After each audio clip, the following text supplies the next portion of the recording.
saya Jessie Toji. Selamat datang di Fazcast. Ini merupakan podcast perdana dari Fazcast. Karena ini adalah podcast perdana, tentunya kita akan membahas suatu hal yang cukup spesial. Mengingat saat ini mahasiswa semester 6 akan memasuki semester 7, tentunya mereka perlu mempersiapkan diri untuk magang. Karena akan memasuki masa magang, episode spesial ini kita akan membahas tentang magang dengan narasumber yang cukup luar biasa, Kak Vika Karwayu. Hai.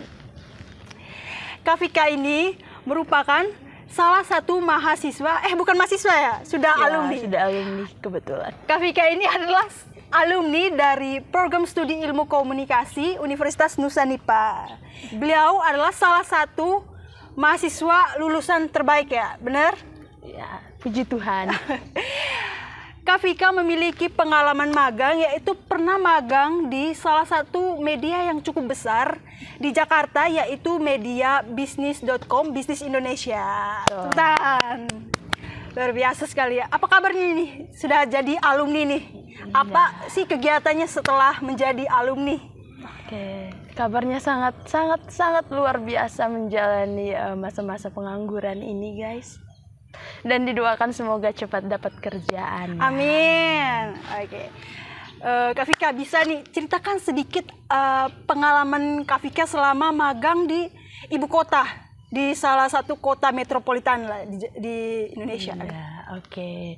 Jadi saya mau ceritakan ya, tidak hanya saya sendiri yang menjalani magang, ada beberapa teman juga yang masuk dalam program magang ini.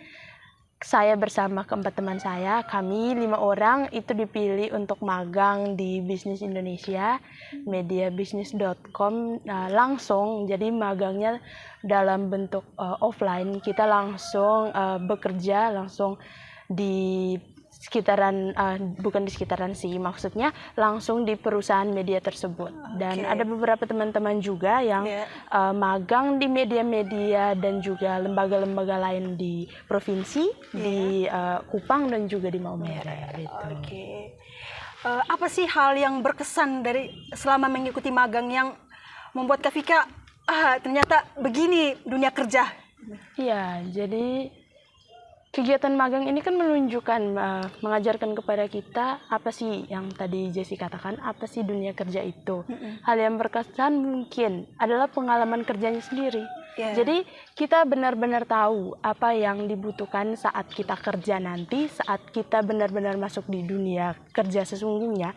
Dan kira-kira persiapan apa yang kita perlukan, yang kita siapkan.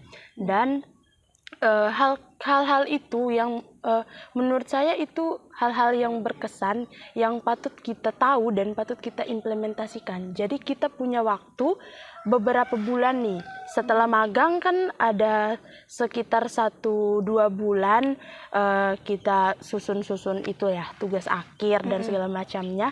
Itu ada waktu di mana kita membenahi hal-hal yang tidak kita dapatkan waktu kuliah. Jadi kita dapatkan di magang dan kita membenahi itu untuk nanti setelah diwisudakan kita bisa implementasikan apa yang kita dapat itu di dunia kerja yang sesungguhnya.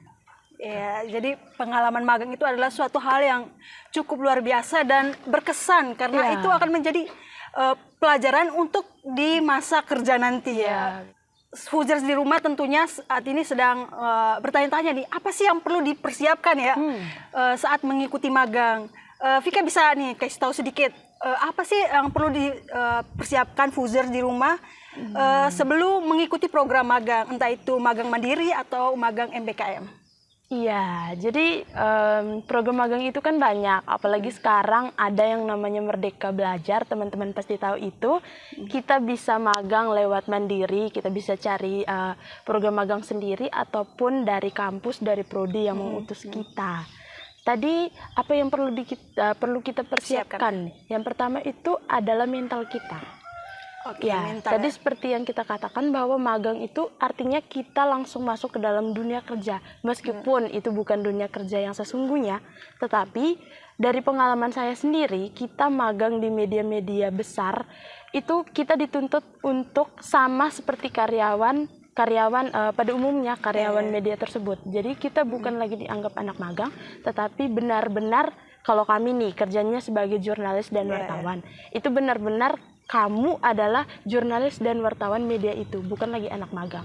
Kita dilepas untuk kerja ke sini, kerja ke situ di lembaga-lembaga besar yang itu resmi. Jadi bukan lagi namanya percobaan. Jadi yang pertama tuh kita harus ada mental.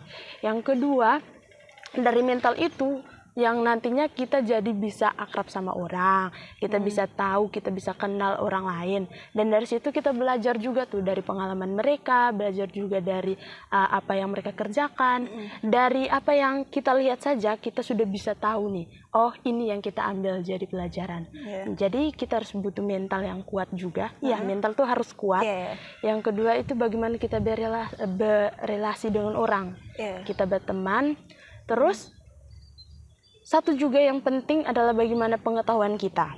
Jadi teman-teman di rumah, meskipun kita sudah dapat pelajaran, kita sudah dapat pengalaman di masa kuliah, di dunia pendidikan, kita juga wajib untuk cari pengalaman, cari ilmu di tempat lain. Jadi hal-hal yang kita dapat di kuliah belum tentu kita dapat di tempat lain, dan belum tentu hal-hal yang kita dapat di kuliah nanti di kuliah saat ini ada di tempat magang. Jadi kita juga perlu belajar juga di tempat lain, tidak hanya di dalam kampus begitu.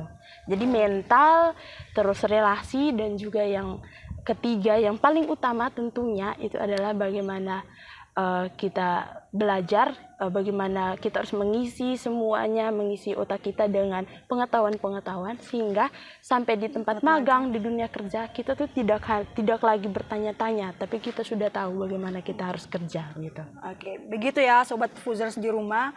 Jadi kalau Fuzers mau mengikuti magang, mempersiapkan mentalnya, terus relasi, terus sama pengetahuan yang cukup banyak. Gini, Vic, Sobat Fuzers di rumah, Fuzers di rumah mungkin perlu nih tips gimana caranya untuk bisa berelasi dengan teman-teman kantor dan nyaman dengan lingkungan kerja. Mungkin ada Sobat Fuzers di rumah, ada yang mungkin introvert ya, jadi susah untuk bergaul atau bisa berinteraksi dengan teman-teman kantor. Bagaimana sih tips dari Vika untuk Sobat Fuzers di rumah? Oke, kita berbicara realistis ya teman-teman. Jadi saya mungkin menjawab pertanyaan teman-teman itu dari pengalaman saya sendiri, di mana saya magang di media nasional. Bagaimana sih saya menghadapi lingkungan saya, bagaimana saya bisa berealisasi dengan lingkungan saya itu. Yang pertama, kalau misalnya teman-teman introvert, tapi teman-teman tuh harus beranikan diri untuk chat. Jadi mungkin teman-teman akan takut berbicara langsung nih atau langsung bertanya. Teman-teman bisa gunakan HP teman-teman. Kan pasti ada nomor WA-nya atau ada Instagram-nya. Teman-teman bisa langsung privasi, langsung pribadi chatnya, langsung bertanya nih, ini kira-kira begini. Dan pasti namanya kita bekerja dalam satu lingkungan, pasti akan selalu dibimbing, apalagi kita anak magang. Meskipun tadi yang saya bilang, kita bukan lagi ditetapkan sebagai kamu anak magang, tetapi kamu juga harus bekerja selayaknya karyawan. Tapi kita selalu ada space untuk bertanya kepada mentor-mentor kita, teman-teman kerja kita. Itu yang pertama. Itu kalau kita adalah orang-orang yang introvert ya. Lain lagi untuk berrelasi dengan yang lain. Di pengalaman saya di tempat magang, itu ada juga teman-teman mahasiswa lain dari universitas lain yang magang di tempat itu. Kalau misalnya kita malu atau kita takut untuk bertanya ke rekan-rekan kerja lainnya, mentor-mentor, kita bisa juga nih tanya ke teman-temannya, ya teman-teman magang lain yang menurut teman-teman itu, oh teman saya ini bisa nih menjawab pertanyaan yang saya berikan gitu. Teman-teman saya ini kayaknya bisa nih beri saya solusi gitu. Jadi yang intinya yang pertama adalah kita harus bangun komunikasi dulu. Kalau kita introvert, kita bisa bangun komunikasi itu melalui media sosial. Kalau tidak, kita bisa langsung dari yang sejajar atau yang ya sesama anak magang gitu. Perlahan-perlahan itu pasti komunikasi berjalin dan kita tidak takut lagi, intinya itu. Ya, oke. Jadi berani untuk mulai bersosialisasi. Dan tadi yang pertama Vika bilang mentalnya harus kuat. Dari mentalnya sudah kuat, maka kita sudah bisa bersosialisasi dengan karyawan di kantor ya. Vika ini kan berasal dari daerah ya, terus magang di kota besar di Jakarta. Apakah Vika punya rasa rendah diri, dan bagaimana sih Vika menanggapi perasaan itu untuk mengatasi rasa rendah diri tersebut? Oke. Iya, yang namanya kita dari daerah dan kemudian langsung magang ke ibu kota itu rasa rendah diri atau minder itu sangat. Mungkin sampai saat ini saya masih merasa minder, meskipun sekarang sudah alumni dan ya magang sudah hampir 1 tahun kita magang, magang di Agustus sudah hampir, dan teman-teman juga sudah mempersiapkan masa magangnya. Benar adanya kalau kita tuh pasti ada rasa minder, ada rasa rendah diri gitu. Apalagi kita punya rekan magang itu adalah teman-teman dari universitas ternama. Jadi kami tidak hanya teman-teman dari universitas ya daerah, tetapi ada juga teman-teman dari Universitas Indonesia, universitas sejajaran itu loh. Jadi yang namanya minder itu ada dalam diri kita, tapi bagaimana kita mengatasinya? Yang pertama itu adalah tadi mental itu bisa menggagalkan segala hal-hal yang negatif itu loh. Jadi kalau misalnya kita punya mental yang kuat, keyakinan yang kuat, siapapun dia, saya tutup mata begitu. Walaupun tadi saya bilang perasaan minder tuh mungkin sampai sekarang masih ada, tetapi perlahan syukur juga kita punya dosen-dosen, kita punya tenaga pendidik yang selalu mendengarkan kita. Jadi setiap kali kita ada perasaan itu, terus setiap kali mungkin ada masalah, kita curhat dan mereka itu selalu mendengarkan kita. Jadi tentunya pertama adalah mental itu bisa menggagalkan semua hal-hal yang negatif yang teman-teman rasakan, salah satunya minder. Kalau teman-teman minder tapi percaya diri teman-teman itu lebih kuat, itu tidak menjadi persoalan. Terus yang kedua, bagaimana komunikasi kita. Jadi komunikasi tidak hanya dengan teman-teman di lingkungan magang, tetapi juga bagaimana komunikasi kita dengan orang-orang yang mengutus kita. Bagaimana juga komunikasi dengan teman-teman kita di daerah, di universitas itu. Jadi kita bisa tahu nih, Pak, Ibu, teman, ini saya minder seperti ini. Pasti mereka akan kasih kita penguatan yang itu nantinya buat kita jadi jatuh bangkit kembali gitu. Oke, jadi Fazers di rumah, kalau mengikuti magang, misalnya nih Fazers mendapatkan kesempatan seperti Vika, mengikuti magang di daerah yang cukup besar, kota besar begitu seperti Jakarta atau Jogja, atau mungkin suatu hal yang lebih luar biasa lagi, dan punya rasa rendah diri. Pertama, Fazers di rumah harus punya mental yang kuat, terus mau berkomunikasi dengan dosen atau teman-teman semua. Mungkin mereka akan memberikan penguatan dan motivasi, masukan untuk Fazers agar bisa mengikuti magangnya sampai selesai. Benar begitu. Oke. Vika ini kan mengikuti magang di tempat yang cukup besar ya. Bisa dibilang Bisnis Indonesia itu adalah salah satu media yang cukup besar di Jakarta ya. Betul. Apakah punya tantangan tersendiri atau selama magang Vika mengalami kesulitan di sini atau hal-hal yang Vika butuh banyak belajar lagi, itu tuh apa sih? Bisa diberitahukan ke Fazers di rumah? Kebetulan media Bisnis Indonesia, lebih tepatnya di media online-nya bisnis.com. Kami magangnya di media online bisnis.com di Jakarta. Media ini merupakan media bisnis dan juga ekonomi terbesar di Indonesia, yang dimana kita punya tantangan itu adalah akses informasi, akses sumber. Jadi kita akses sumber tidak melalui sumber-sumber nasional, tetapi kita harus bisa dapat sumber-sumber internasional. Luar biasa internasional. Ya betul, sumber-sumber internasional. Itu yang mengharuskan kita, setidaknya teman-teman harus bisa pasif berbahasa Inggris. Berbahasa Inggris. Penting ya, cukup penting bahasa Inggris. Ya. Ya, dan kalau mau ditanya apa yang perlu dibenahi tadi yang kayak Jessie iya, ngomong tuh, itu bahasa Inggris itu penting sekali teman-teman. Oke. Jadi mungkin teman-teman yang tidak suka bahasa Inggris seperti saya, teman-teman akan menyesal nantinya. Itu yang saya rasakan sekarang. Oke. Dan kemudian tantangan yang lain adalah kita harus melek digital. Iya. Karena di kota besar tentunya semua diakses melalui digital. Iya. Dan kita bersyukur kita adalah generasi milenial, generasi Z iya. yang hidup di dunia digital sehingga kita paham dan mengerti apa yang kita lakukan. Terus Oke. tantangan berikutnya yang namanya kota metropolitan, Iya. kota besar, sering banyak ada isu-isu yang orang bilang nih, ini kota Jakarta biasanya ada penipuan, biasanya ada pencopetan dan sekaliannya. Teman-teman perlu hati-hati untuk itu, tetapi teman-teman juga tidak perlu takut. Kita jangan 100% mempercayai apa yang orang omong, tetapi kita juga harus coba. Jadi sebelum kita coba jangan dulu mundur. Benar Ya, sekali. betul.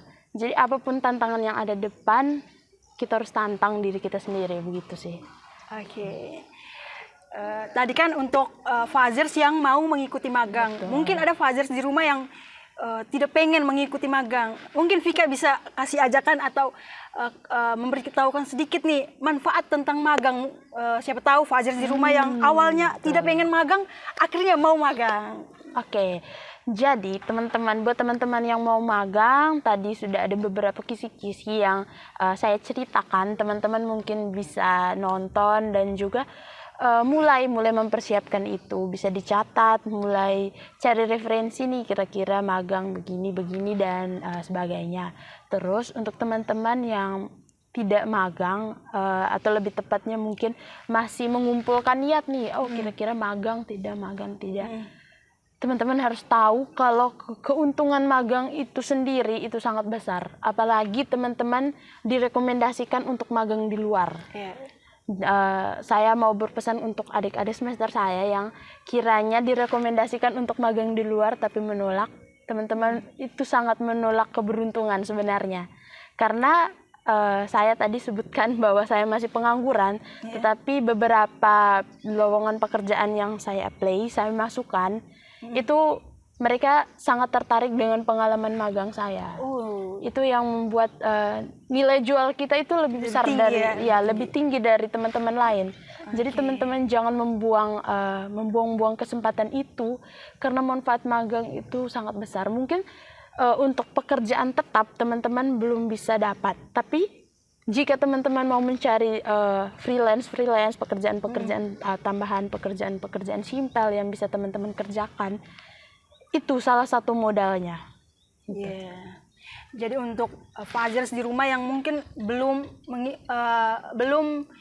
punya keinginan untuk magang atau ada tawaran magang tapi masih ragu, ini adalah kesempatan yang berharga, kesempatan yang tidak bisa didapatkan oleh semua orang.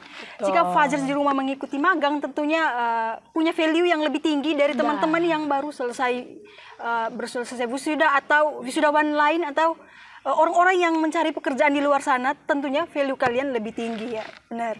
Betul sekali. Apa sih pesan untuk dari Vika nih, yang terakhir nih, pesan dari Vika untuk Fazers di rumah yang mau mengikuti magang? Apa pesan dari Vika? Oke, jadi untuk teman-teman yang mau magang tadi sudah saya sampaikan bahwa teman-teman silakan mempersiapkan diri lebih baik lagi dan jangan lupa untuk bawa nama kampus, bawa nama daerah sebaik-baiknya, datang dengan baik-baik dan pulang juga dengan lebih baik lagi dan luar biasa lagi.